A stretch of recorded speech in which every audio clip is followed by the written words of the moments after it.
Hey guys, welcome back. So, building a platform to share my weekly offensive line grades has been the purpose for most of my videos leading up to this.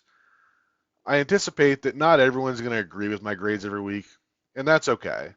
You might find as we go along that there may be certain plays that you feel differently than I do, and grading offensive linemen, especially when you're not in that meeting room, it's a very subjective topic. With that said, these grades are my grades. They're not pulled from any other sources. This is my third year in a row now of tracking every offensive lineman on every snap. But even before that, I used to do it in a more relaxed system. If you watched my previous video on the 2023 line, you would see that the overall grade for the line in 2023 was 7.69.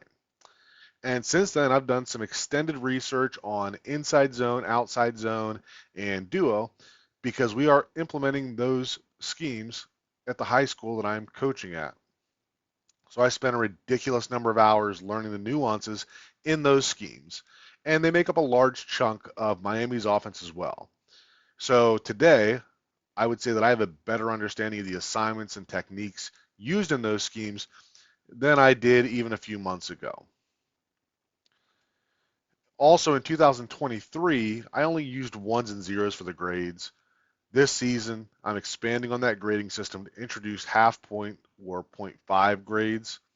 An example of that would be a combination block where there wasn't enough movement at the first level, but it's not clear who could have or should have done a better job to create that movement. So overall, I kind of expected the grades to come in lower this season than they did last season. And we're just going to have to kind of go with the flow to see what an average performance looks like in 2024 with the tweaks that we have to that grading system. So we are going to go through each offensive lineman and talk about their grade and look at some of the film for each of those players. But before we get into those, we're going to look at three players who are listed as a did not qualify. And what that means is that that player did not have enough snaps at that position for me to give them a individual grade for the game. And 10 graded snaps is what I use for that cutoff. And the reason for that is that even if you only have one or two bad snaps in that short period, it can make the grade look a lot worse than it would be if that player had a chance to play 50 or 60 snaps throughout the game and kind of minimize the impact of those couple of negative plays. So from Friday, we had Ryan Hayes at left tackle, who only had two graded snaps there. You had Keon Smith, who left early with an injury. He only had 7 graded snaps. And then at right tackle, you had Bayron Matos coming in at the end, and he only had 5 snaps that were graded. You can see that the overall grade for the offensive lineman was 6.45, and Hayes, Smith, and Matos, their plays are included in that overall grade, even though they don't get a individual grade this week.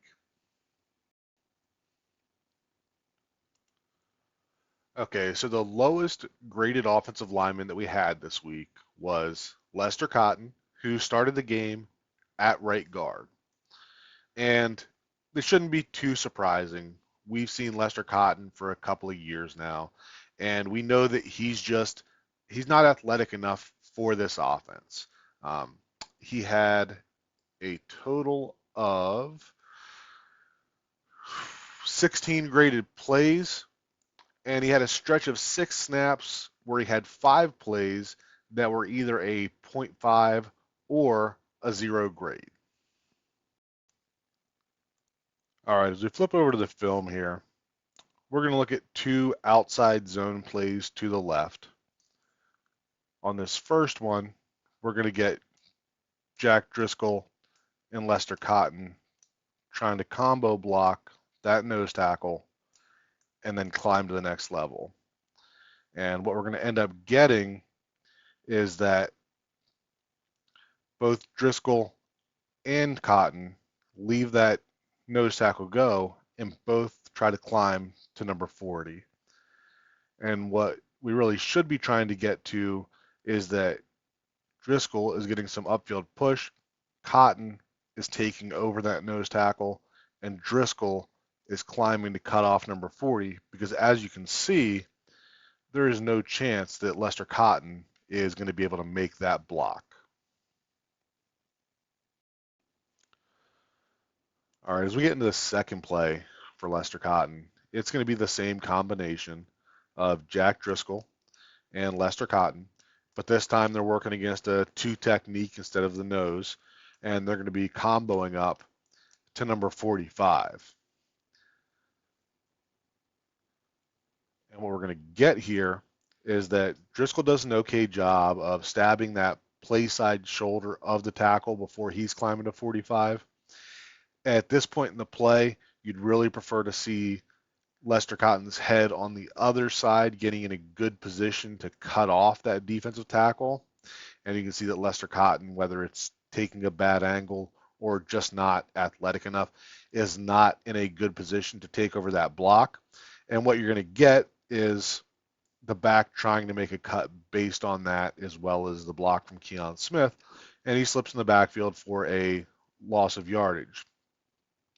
But if you look here, had Lester Cotton gotten around that block, Keon Smith is blocking his guy out, and you would have a nice lane developing right there for the running back to take one cut and get upfield. Okay, so something I didn't mention earlier was that the order that the players are listed on this graphic here are going to be the order that they appeared in the game, but the order that we are going to review the players is going to be from the lowest graded player to the highest graded player. So that brings us to our next lowest graded player, which would be Jack Driscoll. During his snaps at center was at a 5.83, and that was through 12 snaps that were graded at center. So some of my concerns with Driscoll when he came over from the Eagles was his ability to handle power at the point of attack, and playing against the Falcons, who used more odd man fronts, was something that Driscoll faced in this game pretty often and did not do a great job of that. Similar to Lester Cotton, Driscoll had a stretch of 6 snaps where only one of those plays received a grade of a 1, and everything else was either a play that couldn't be graded, or it was a 0.5 or a 0.0. All right, flipping over to the film. So we saw a little bit of Driscoll on the Cotton film. On this one, this is going to be a duo to the right. So what we're going to look to get is Driscoll and Sean Harlow comboing from that defensive tackle up to the linebacker here. And duo is designed to be a short yardage play where we're getting movement on the double teams before climbing to those linebackers. And what we're going to get from Driscoll here is that there's just not a lot of movement, and that ends up with him tripping, right? Had they gotten more hip to hip on this and create a little movement here, then they would have basically, if they could have gotten movement on that defensive tackle, taken him into the lap of 40, because 40 is stepping to the outside there. Instead, we don't get much movement at all at the point of attack here. Andy's leaving early, and that just results in him tripping and essentially never getting to where he's supposed to end up. Continuing on, our next player moving up is Sean Harlow, playing at left guard, and he played more snaps than Driscoll did at center or than Lester Cotton.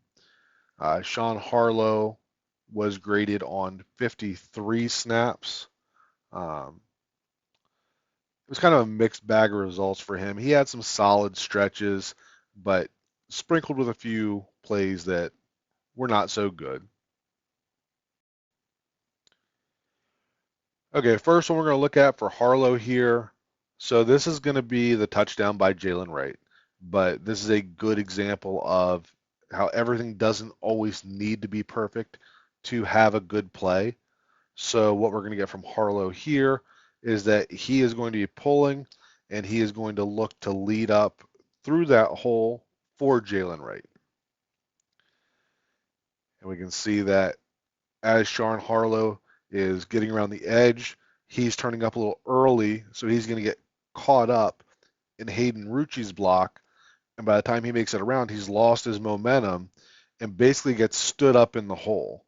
And we get Jalen Wright making a nice cut off of that block and eventually ending up as a score. But this is not a play that I would give Harlow full credit for. This was an example of a play that I would give a zero point 0.5 grade to because he did get to where he needed to be and he got a piece of his defender. But ideally, you'd like to see your pulling guard getting into that hole and creating some movement. Okay, so earlier we looked at some duo action where we didn't get much movement. On this one, we're going to get a combination between Sean Harlow and Patrick Paul, and they're going to look to work up to this linebacker over here. The duo action is going to be to their side. And we're going to see that on this example, this is the kind of movement that we're supposed to get when we see duo. We're getting two of our big guys on one of their big guys, and it's not necessarily important which way that action is going. It's just important that there's being movement created. And we can see that with Harlow, where we did not see that earlier with Driscoll. Hopping back over to the graphic here. Next player we're going to have graded is going to be Matt Jones. Still a little below the average of the offensive line for Friday night, 6.00. He played 27 snaps that got graded. He's an undrafted free agent. In his first NFL action, I would say it was mostly solid. Definitely shows some upside. He's not to the point where he's going to knock anybody off the 53-man roster after one game. Um, One of the reps that we're going to review in the film was probably the best pass rush or pass protection rep of the night that I saw. I would say that an area of improvement for Matt Jones would be to improve at straining through the end of the play. And what that means is that there was too often that he had early movement on a play, but then kind of lost his momentum, and the defender was able to recover. And you don't see that, with the high level players. Once they get that momentum going, it's over for the defender. And that's just an area that I think that if Matt Jones can continue to improve at, I could really see him doing well in the NFL. For the first play here, we're going to go ahead and hop right to that play that I talked about with the pass protection. Got Matt Jones here at right tackle, and he just does a really good job there of staying in front of that defender in a lot of space for a guard and adjusting while not giving up ground and reacting to those moves. All right, and then our second one for Matt Jones, again here at right guard, we're going to get a outside zone to the right, and we're going to get the combination block with Ryan Hayes and Matt Jones. And you'll see Ryan Hayes sliding off. But I think this is a good example of what I talked about earlier with Matt Jones struggling to strain through the end of the play. And the reason I say that is when we talked about Lester Cotton earlier, we talked about his head placement getting to the far side of that defender. And you can see that on this, Matt Jones is in a better position than what Lester Cotton was on the play earlier. And there's Hayes leaving for that next level. But especially as we play that at full speed, you can see that Jones is doing a good job of getting into that good initial position, but from this point, you want to see that movement going this way with that defender, but Jones just kind of lacks that strain to take that good position and accelerate through to create the movement on that defensive lineman. Let's continue to our next player, and that's going to be another undrafted free agent, being Andrew Meyer. And you can see that his 6.59 grade is pretty close to what the average grade for that game was. Um, he held up pretty well, even with as much as Atlanta played with a nose in front of him. He had to go about 17 snaps into his play until he had a rep that you would consider bad. And I would say overall, it was a solid performance. Similar to Matt Jones, not something that's going to knock anybody off the 53, but it is enough that as an undrafted free agent, there's some encouragement as to what he could develop into. First play for Meyer that we're going to look at is a not so good rep, and definitely wasn't just him on this play, but he had his own part in it. This is going to be a inside zone play where we're going to get a couple of combination blocks up to those linebackers. So Meyer's combination block is going to be between himself and Sean Harlow.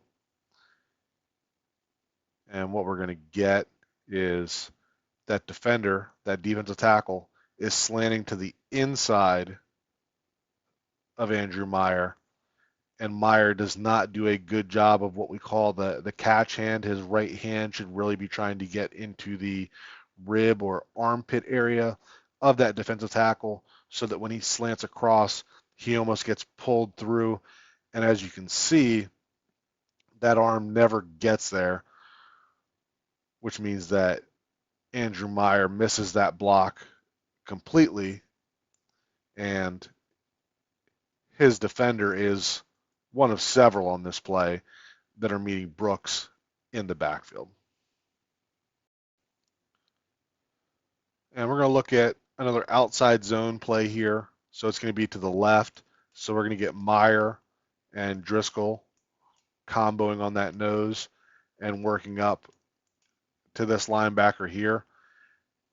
Off the snap, you can see that Meyer does a really good job of taking his right hand, leaving his left arm free, but still able to get some really good upfield push on that nose tackle. Driscoll's getting in there, but he's not doing a whole lot yet. And ideally what you'd have is that Driscoll would actually get a little further over to the left there and knock Meyer off that block so that everything gets sealed on that play. But for Meyer, this was definitely a really good rep where he is showing both good athleticism and the power to create vertical movement on these zone run plays.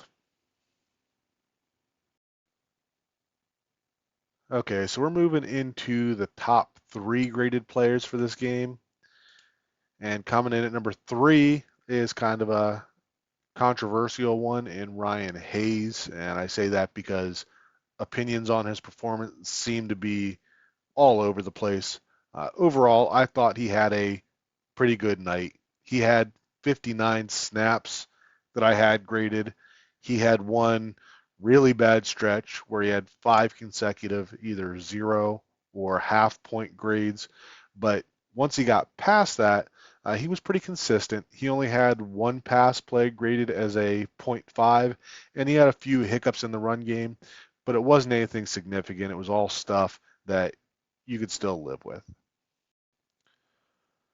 All right, I think this is the play that's kind of fresh in everybody's mind. So we're going to get some play action to the left, and Ryan Hayes is going to try to seal number 96 to the inside here. Ideally, 96 is going to follow that play action this way and just give an easy seal block. Instead, he actually does a pretty good job of recognizing this. And you see that everybody is going to the left in some outside zone action. But number 96 is recognizing this and slowing down. And not going to say this was a good block. I have this as a 0 in terms of grades.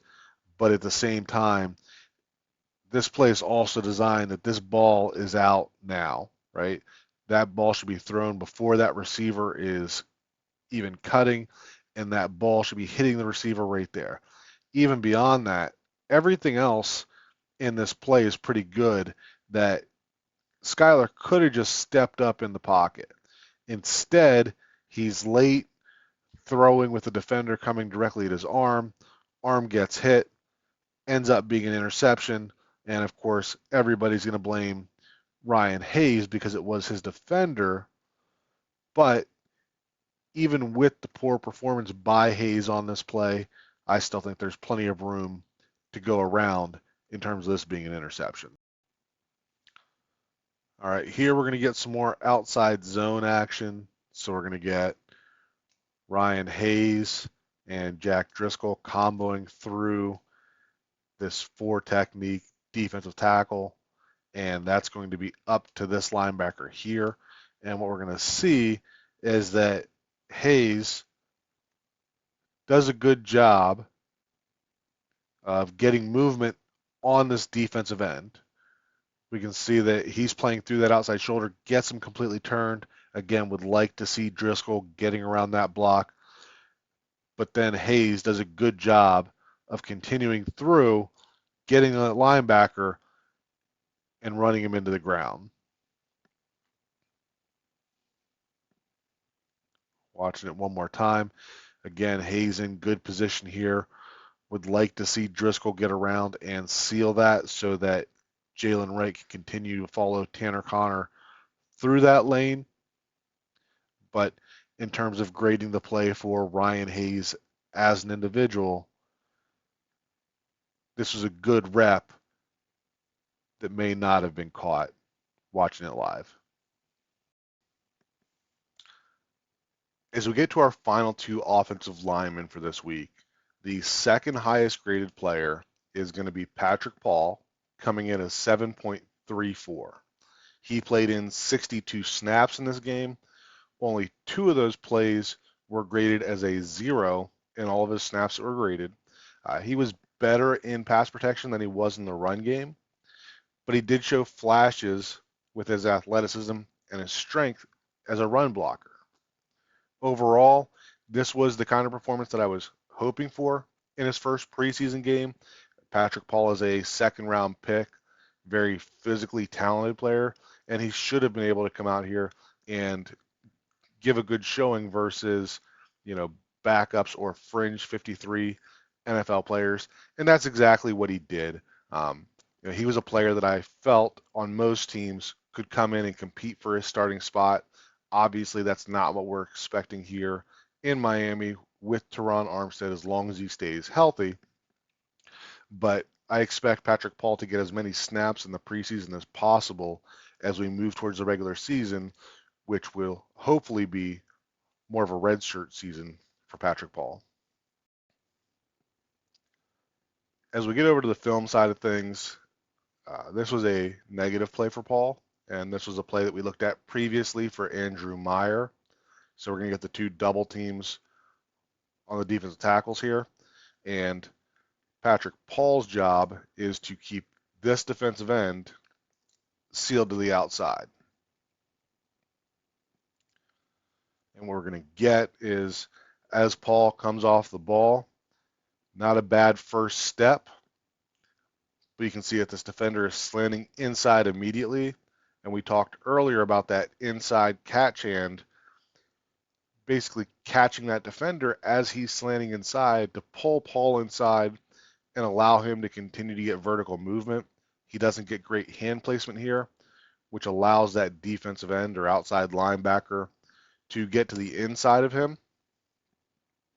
And had this play not been blown up by the double team between Harlow and Meyer, it still wouldn't have had a high level of success because of this defender slanting inside of Patrick Paul.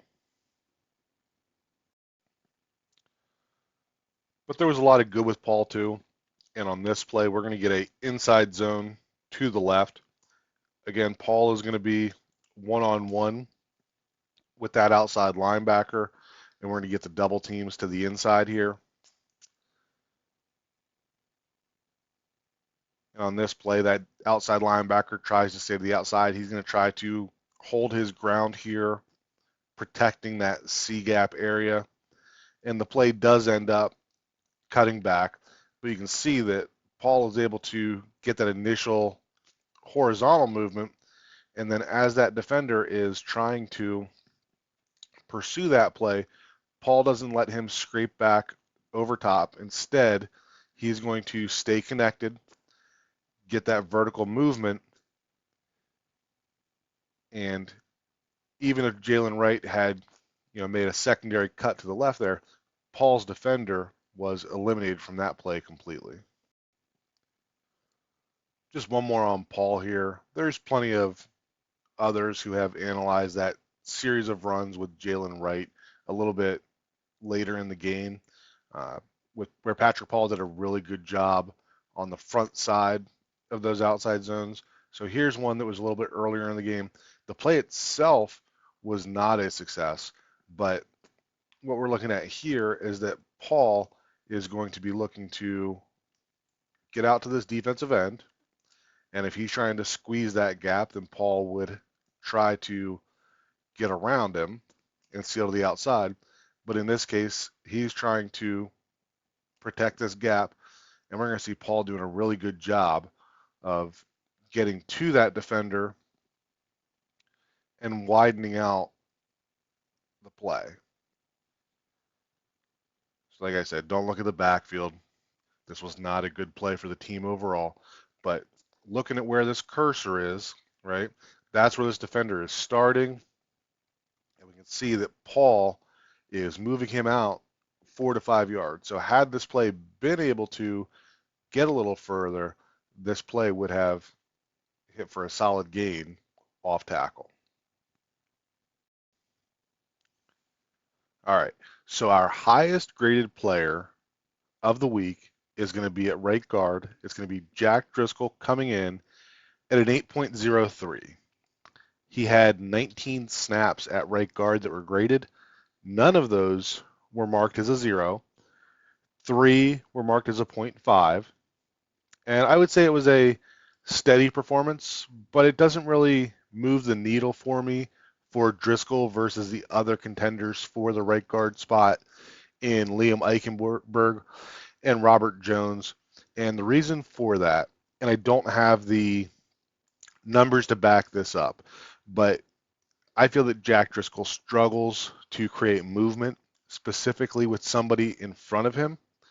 And against the Falcons, I think that he faced more 5-man fronts where he had a nose tackle when he was at center and did not have a defensive tackle directly over him as a guard. And I don't think that Miami is going to face as many 5-man fronts once we get to the regular season, because when you're looking at a team that gets the ball out as quick as they do, for Miami in the passing game, and you look at a running game that thrives on the edge, you really lose the value of having that, 330-pound nose tackle lining up for the defense. And I think we're going to see a lot more even fronts where those defensive tackles are playing more towards the B gap versus a zero technique nose tackle.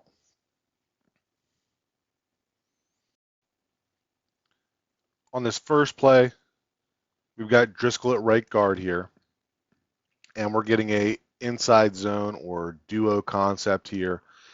And what we're going to see is what I talked about with Driscoll's lack of ability to create movement in the run game. As this play starts, you can see that we're getting Driscoll as the point man on the combination block. Meyer is coming over to help. Meyer, because of the way that tackle is turned, is going to climb to the linebacker. And what you'd really like to see here is that Driscoll continues to widen that defensive tackle and open up that lane right in here for Chris Brooks to cut back into. And as you can see, he does not get the movement you'd like there. Brooks makes a cut. Brooks did a good job of pressing this further to the inside, and that defensive tackle took the bait, slanting over top of Jack Driscoll. And Driscoll does a good job staying connected, which allows Chris Brooks to get a solid gain out of this.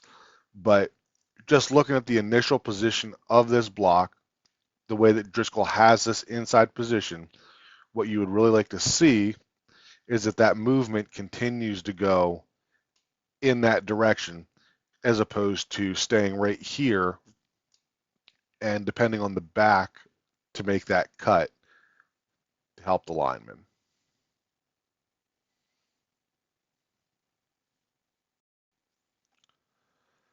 Now, with that said, we're going to get a similar play here. Going to be some zone action to your left, and we're going to see Driscoll and Ryan Hayes comboing up to that linebacker. But this time it's going to be Driscoll as the point man on this double team. And he does a really good job with some assistance from Hayes of creating vertical movement here. So you can see that off the snap of the ball, he's getting his half of the double team. Hayes is doing a good job of getting in there, eliminating that space between the hips. And Driscoll is doing a good job of continuing to strain through this play, creating that vertical movement, and that's what's going to give Jalen Wright options here. Jalen Wright's reading that linebacker, and Hayes is going to slide over top. At the end there, Driscoll doesn't stay connected to the block, which you'd like to see that finish, but that's still a good rep.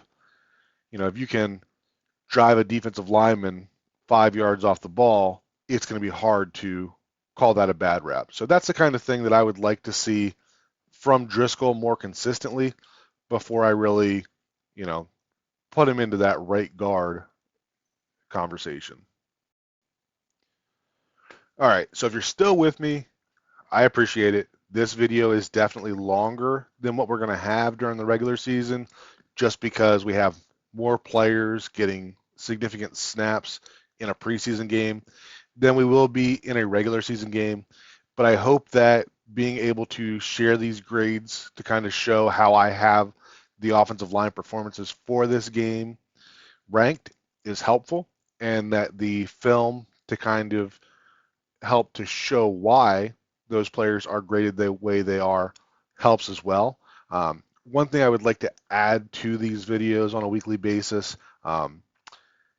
everybody that has played or coached offensive linemen know that at some point there are going to be plays where people in the stands or on message boards are just complaining about the offensive line, saying they've got to block somebody, when really the offensive line did a pretty good job on the play, but it was one of the little guys, right? A fullback, a tight end, somebody like that who missed their block and ended up with a bad play.